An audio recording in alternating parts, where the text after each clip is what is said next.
অৱশেষত কৰোৱা বনাঞ্চলিক বিষয়া আৰু দুৰ্যোগ প্ৰশমন বিভাগৰ জৰিয়তে বিপদমুক্ত কৰা হ'ল চিপাঝাৰৰ মাৰৈ 15 নং ৰাষ্ট্ৰীয় ঘাইপথৰ অংশ। ৰাষ্ট্ৰীয় ঘাইপথৰ গাতে লাগি থকা এটা অংশ মৰহি যোৱা গছডালে বিপদসংকুল পৰিৱেশৰ সৃষ্টি কৰিছিল। এই সম্পৰ্কে বাতৰি সম্প্ৰচাৰ হৈছিল বিভিন্ন মাধ্যমত। ইফালে বাতৰি সম্প্ৰচাৰ হোৱাৰ পিছদিনাই এইদৰে তৎপৰতা গ্ৰহণ কৰিলে বন বিভাগৰ লগতে স্থানীয় প্ৰশাসনে।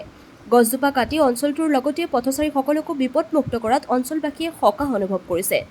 News desk AIN live.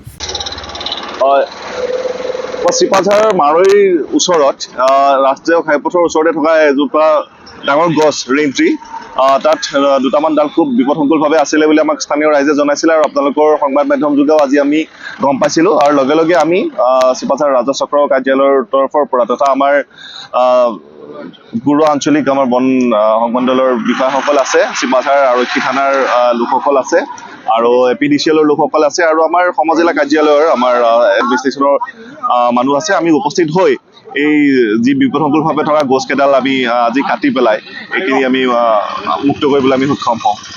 নিশ্চয় নিশ্চয় আমি খবৰ পোৱাৰ লগে লগে গোটেইখিনি আমাৰ যিখিনি ফৰেষ্ট ডিপাৰ্টমেণ্ট আছে আৰু আমাৰ এডমিনিষ্ট্ৰেশ্যন গোটেইখিনি আহি পেলাই আমি লগে লগে এইখিনি কাম কৰিবৰ কাৰণে চেষ্টা কৰিছোঁ। স্থানীয় লোকেও সহায় কৰিছে।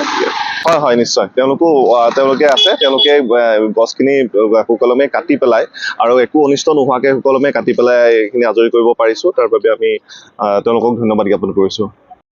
যিকোনো খবৰ আৰু বিজ্ঞাপনৰ বাবে যোগাযোগ কৰক 7896121996।